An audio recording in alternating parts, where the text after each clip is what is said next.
what I saw on the horizon. It was in the science lab where the teacher showed us that if you place a frog in hot water, it would immediately jump out. But if you place it in cool water and turn the temperature up 1 degree at a time, it will remain in there until it boils itself to death. That is what I feel has happened over the last few years. We have turned the anti-Semitism degree up 1 degree at a time. And many of us have stood there and watched their hatred boil our cities and our country and even in the international community. The first thing we must acknowledge is that the heat of anti-Semitism has gotten too hot in our country, and it cannot continue to rise in degrees in our city where we have the largest Jewish population outside of Israel.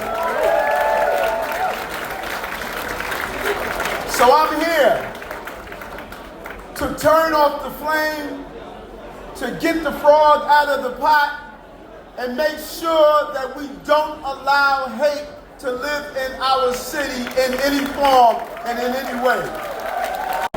He opened 4,000 schools in the Deep South when African Americans were not allowed to sit in integrated schools. At one time, 40% of the students from the Deep South were in his schools.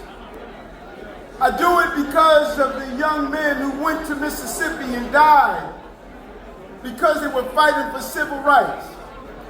I do it because during the heat summers of the Mississippi riots, 51% of the students that went there to fight for African Americans were Jewish students.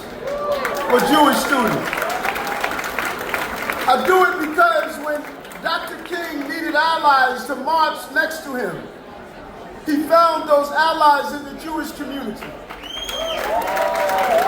I do it because when you look at your benevolence, when you look at how you show your level of altruism, of giving back to causes, giving back to needy institutions, you build in your culture the term misfit of giving back every day in a real way. To be in the city and anywhere in this country.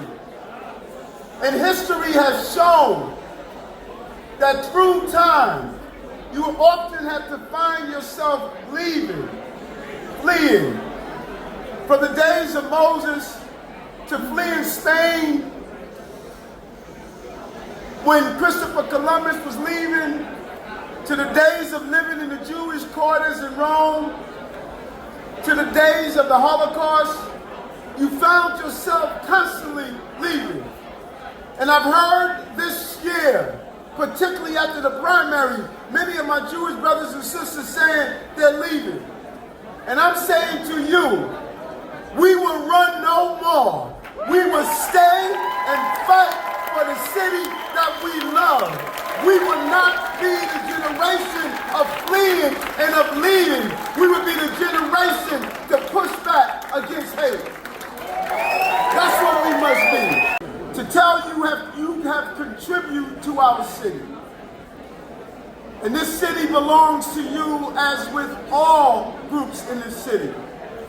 And united together, we continue to make this a city where we can raise healthy children and families. It's a celebration of the 1 million Jews' contribution to the city.